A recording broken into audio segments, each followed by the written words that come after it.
എല്ലാവർക്കും നമസ്കാരം. രത്നം വേൾഡിലേക്ക് സ്വാഗതം. ഇത് കണ്ടോ, ഇത് കറിവേപ്പിലയാണ്, എല്ലാവർക്കും അറിയാവുന്നതല്ലയോ.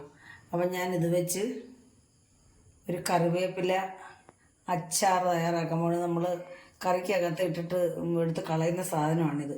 ഇതിന് വളരെയേറെ ഗുണങ്ങളുള്ളതാണ്, അതെല്ലാവർക്കും അറിയാവുന്നതാണ്. വൈറ്റമിൻ ധാരാളം ഉണ്ട്, കണ്ണിൻ്റെ കാഴ്ചയ്ക്കൊക്കെ ഏറ്റവും ഉത്തമമാണിത് നമ്മൾ കഴിക്കുന്നത്. നമ്മളാരും ഇത് കഴിക്കാറില്ല. നമ്മളൊക്കെ പണ്ടൊക്കെ വയറിന് അസുഖം വരുമ്പോഴൊക്കെ അരച്ച് ഒക്കെ താറാമുട്ടയ്ക്കകത്തൊക്കെ അമ്മയൊക്കെ തരുമായിരുന്നു പണ്ട്. ഇപ്പം നമ്മളങ്ങനെ ആരും പിള്ളേർക്ക് പോലും കൊടുക്കത്തില്ല.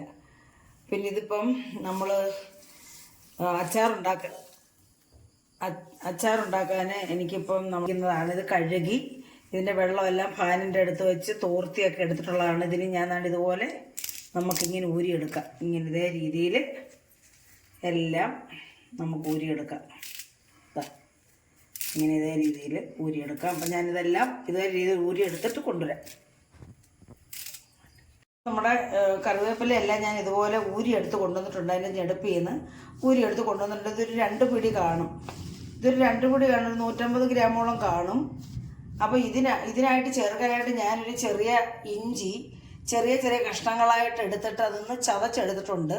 കാരണം ചതച്ചെടുത്തതിൻ്റെ കാരണം എന്ന് പറയുന്നത് നന്നായിട്ട് മൂക്കണം, അതിനുവേണ്ടിയാണ് ചതച്ചെടുത്തത്. എന്നിട്ട് ഇപ്പോൾ ഒരു 2 കുടം വെളുത്തുള്ളി എടുത്തിട്ടുണ്ട്, ഒരു 3-4-5 പച്ചമുളകും എടുത്തിട്ടുണ്ട്. പിന്നെ ഒരു വലിയ കഷ്ണം നെല്ലിക്ക വലിപ്പത്തിലുള്ള പിന്നെ വാളംപുളി, അതായത് പിഴുപുളി എന്ന് പറയും. പിന്നെ ഞാനൊരു ചെറിയ കഷ്ണം ശർക്കരയും കൂടെ എടുത്തിട്ടുണ്ട്. പിന്നെ നമ്മൾ സാധാരണ അച്ചാറിനൊക്കെ ചേർക്കുന്ന പോലെ മുളക് പൊടി, പിന്നെ കായം, മഞ്ഞപ്പൊടി, ഉലുവാപ്പൊടി, ഇതൊക്കെയാണ് ഈ അച്ചാറിന് നമ്മൾ ചേർക്കാറ്. നമുക്ക് ആദ്യമായിട്ട് നമുക്കിതൊന്ന് വറുത്തെടുക്കാം. ഇത് നമുക്ക് എണ്ണയ്ക്കകത്തിട്ട് വേണമെങ്കിൽ വറുത്ത് കോരിയെടുക്കാം. അപ്പോൾ അതാകുമ്പോൾ ഒത്തിരി എണ്ണയാവും. നമുക്കിതിപ്പം ഇതൊന്ന് ചട്ടിയിലിട്ട് നമ്മൾ തേങ്ങയൊക്കെ വറക്കുന്ന പോലെ ഇതൊന്ന് വറുത്തെടുക്കാം. അടുപ്പ് വെച്ച് അതൊന്ന് ചൂടാവട്ടെ. സാധാരണ എല്ലാവരും ചെയ്യുന്നതായിരിക്കും ഈ അച്ചാർ. പക്ഷേ അറിയാൻ പാടില്ലാത്തവർക്കും പുതിയതായിട്ട് പാചകം പഠിക്കുന്നവർക്കും വേണ്ടിയാണ് ഞാനിത് ചെയ്ത് കാണിക്കുന്നത്. പിന്നെ അപ്പം നമുക്ക് ചട്ടിക്കകത്ത് ചൂടായിട്ടുണ്ട്. നമുക്ക് ഒരു ലേശം ഒരു സ്പൂൺ വെളിച്ചെണ്ണ ഒഴിച്ചു കൊടുക്കാം. കാരണം നമ്മൾ തേങ്ങയൊക്കെ വറക്കുമ്പോൾ ഇച്ചിരി വെളിച്ചെണ്ണ ഒഴിച്ചു കൊടുക്കുമല്ലോ. അതുപോലെ നമുക്ക് ഈ കറിവേപ്പില ഇട്ടൊന്ന് വറുത്തെടുക്കാൻ വേണ്ടി നമുക്ക് ഒരു ശകലം ഒഴിച്ചു കൊടുത്ത് എണ്ണ ഒന്ന് ചൂടാവട്ടെ. നമ്മൾ ഈ കറിവേപ്പില സാധാരണ നമ്മളിത് കറിയിലൊക്കെ ഉപയോഗിച്ച് കഴിയുമ്പോൾ നമ്മൾ ചവച്ചരച്ച് കഴിക്കണമെന്നാണ് പറയാറ്. അപ്പോൾ ഇതിനകത്ത് ധാരാളം ആദ്യമായിട്ട് നാരാണിത്. പിന്നെ നമ്മുടെ ഹൃദയാരോഗ്യത്തിനും നമ്മുടെ കുടലിൻ്റെ ആരോഗ്യത്തിനും കൊളസ്ട്രോളിനെ കുറയ്ക്കാനും ഒക്കെ നല്ലതാണ്. അപ്പം നമ്മൾ നിങ്ങൾ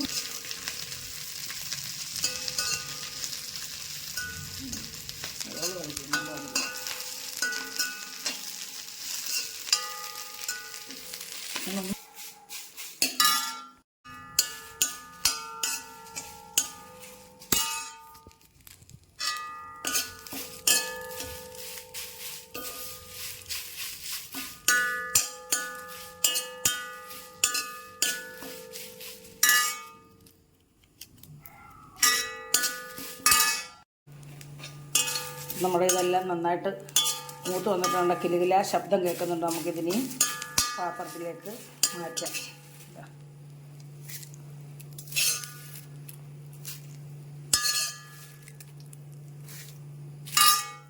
അപ്പോൾ നമ്മുടെ കറിവേപ്പില എല്ലാം പൊടിച്ചിട്ട് വന്നിട്ടുണ്ട്. ഇതിൽ പൊടിച്ചെടുത്തിട്ടുണ്ട്. നമുക്ക് ചട്ടി ചൂടായിട്ടുണ്ട്. ചട്ടിക്കകത്തോട്ട് നമുക്ക് എണ്ണ ഒഴിച്ചു കൊടുക്കാം. എണ്ണയാണ് ഒഴിച്ചു കൊടുക്കുന്നത്. ഒരു 100 ഗ്രാം കണക്കാക്കി എണ്ണ ഒഴിച്ചു കൊടുക്കാം. അല്ല ഇതിൻ്റെ മുകളിൽ എണ്ണ പൊങ്ങി നിൽക്കത്തുള്ളൂ. അപ്പോൾ നമ്മൾ വിനാഗിരി ഒന്നും ചേർക്കുന്നില്ല, അപ്പോൾ കേടാകാതിരിക്കാൻ വേണ്ടിയാണ്. അപ്പോൾ നമ്മൾ എണ്ണ ഒഴിച്ചു. എണ്ണ ചൂടാകുമ്പോൾ അതിലേക്ക് നമുക്ക് കടുക് ഇട്ട് കൊടുക്കാം. 1/2 സ്പൂൺ കടുകാണ്. കടുക് ഇച്ചിരി പൊടിയാലും കുഴപ്പമില്ല.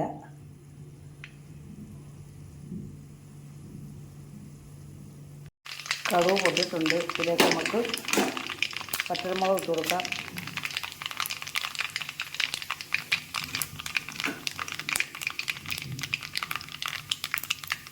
പച്ചമുളക് ഇട്ടതിന് ശേഷം നമ്മൾ ഇഞ്ചി നന്നായിട്ട് മൂക്കണമല്ലോ.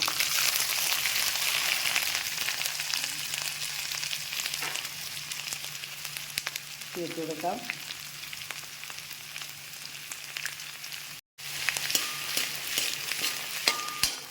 നന്നായിട്ട് മൂക്കട്ടെ, അല്ലെങ്കിൽ പച്ച കടിക്കുവേ. ഇത് മൂത്തില്ലെങ്കിൽ കടിച്ചു പോകുമെന്ന് ഞാൻ പറയും. നമ്മളിപ്പോൾ അതേ ദിവസം ഇരിക്കുകയാണെങ്കിൽ കുറച്ചല്ല ഉള്ളു. ഒരു പിടി 2 പിടി കറിവേപ്പിലേ ഉള്ളൂ. അത് പെട്ടെന്നങ്ങ് തീരും. നമ്മൾ അതിന് ദിവസം വെച്ചേക്കാനില്ലല്ലോ. അപ്പം നമുക്ക് വെളുത്തുള്ളി ഇട്ട് കൊടുക്കാം.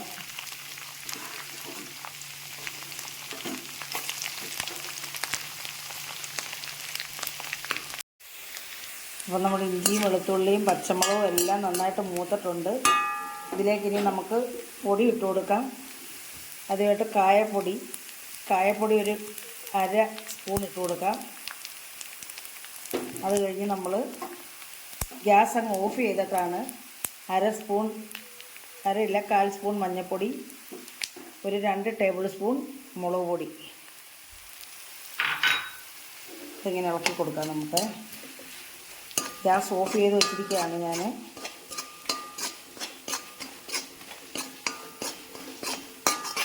ഒന്ന് മൂക്കട്ടെ, മുളക് പൊടി ഒന്ന് മൂക്കണമല്ലോ.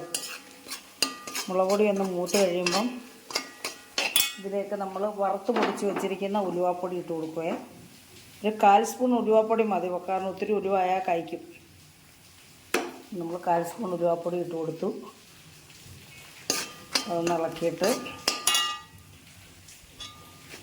അപ്പം നമ്മുടെ മുളകൊക്കെ ഇതിനകത്ത് കിടന്ന് മൂത്തിട്ടുണ്ട്. നമുക്ക് ഇതിനകത്തേക്ക് ഇനി നമുക്ക് പുളിവെള്ളം ഒഴിച്ചു കൊടുക്കാം. പുളി ഞാൻ ലൂസാക്കി വെച്ചായിരുന്നേ. പുളിവെള്ളം നമുക്ക് ആവശ്യത്തിന് ചേർത്ത് കൊടുത്താൽ മതി. എന്നിട്ട് നമുക്ക് ഉപ്പിട്ട് കൊടുക്കാം. ഒരു 1/2 സ്പൂൺ ഉപ്പേ ഞാൻ ഇടുന്നുള്ളൂ, കാരണം ഇപ്പം അധികം വേണ്ടല്ലോ. അപ്പോൾ ഇതിലേക്ക് ഞാനിനിയും ചേർക്കുന്നത് ശർക്കരയാണ്. ശർക്കരയുടെ മധുരം ഒക്കെയാണല്ലോ പിന്നെ കറിവേപ്പിലയുടെ ടേസ്റ്റും ഇതെല്ലാം കൂടെ ഒന്ന് ബാലൻസ് ചെയ്യാൻ വേണ്ടിയാണ് നമ്മൾ ഏത് കറിക്ക് ഒരു ഇച്ചിരി മധുരം ചേർക്കുന്നത് നല്ലതാണ്. അപ്പം നമുക്ക് ഒരു ശകലം പുളിവെള്ളവും കൂടെ ഒഴിച്ച് കൊടുക്കും. ഒരു ഇച്ചിരി വെള്ളവും കൂടെ വേണം. നമ്മൾ ഗ്യാസ് കത്തിച്ചിട്ടില്ല, ഞാൻ ഇപ്പോഴാണ് ഗ്യാസ് കത്തിച്ചത്. ഈ ചട്ടിയുടെ ചൂടിലാണ് ഈ മുളകെല്ലാം മൂത്തത്. അപ്പം നമുക്ക് കുറച്ച് പുളിവെള്ളം കൂടെ ഒഴിച്ച് കൊടുക്കാം.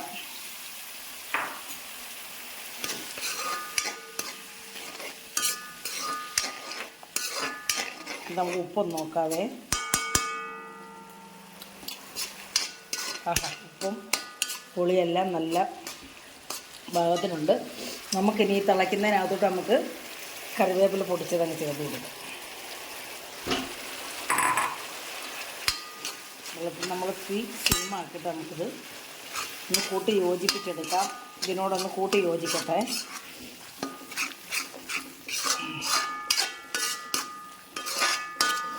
അപ്പോൾ ഞാൻ ഗ്യാസ് അങ്ങ് ഓഫ് ചെയ്യുകയാണ്, അല്ലെ ഇത് പറ്റിപ്പോവും. ഇനി ഒന്നുകൂടെ പറ്റിപ്പോവും. അപ്പോൾ ഇതിൻ്റെ എണ്ണ എല്ലാം തെളിഞ്ഞ് വരണമേ. അപ്പോൾ ഇതിന് നമുക്കൊരു ഒരാഴ്ച ചിലപ്പോൾ 2 ദിവസം കൊണ്ട് അങ്ങ് തീരും. അപ്പോൾ നമ്മളിത് കേടാവുമെന്ന് വിഷമിക്കേണ്ട. സൂക്ഷിച്ച് വെച്ചിരുന്ന് ഇത് ആവശ്യത്തിന് ഉപയോഗിക്കാം. അപ്പോൾ ഇതുപോലെ ഇച്ചൂടൊക്കെ ഒന്ന് കുതിരും. അപ്പോൾ നമുക്ക് ഉപ്പ് നോക്കിയിട്ട് വേണമെങ്കിൽ ഇച്ചിരി പുളിവെള്ളം കൂടെ ഒഴിച്ചു കൊടുക്കാം. കുറച്ച് പുളിവെള്ളം കൂടെ ഞാൻ ഒഴിക്കുകയാണ്. കാരണം നമ്മൾ ചെറിയ നെല്ലിക്ക വലിപ്പത്തിലല്ലേ നമ്മൾ പുളി എടുത്തത്. അപ്പം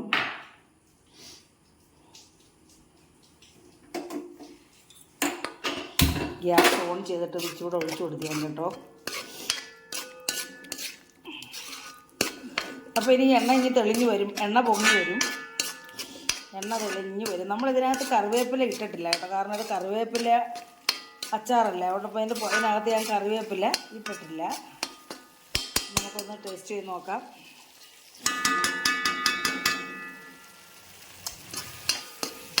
എന്താ ടേസ്റ്റ്. നമ്മളിതിനകത്ത് വിനാഗിരി ചേർക്കത്തില്ല, കാരണം അതേ ദിവസം ഇരിക്കുന്നില്ലല്ലോ, പെട്ടെന്ന് അതങ്ങ് തീരുമല്ലോ. അപ്പം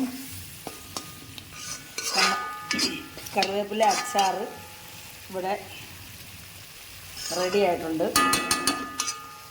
എണ്ണയൊക്കെ തെളിഞ്ഞ് വരുന്നുണ്ട്.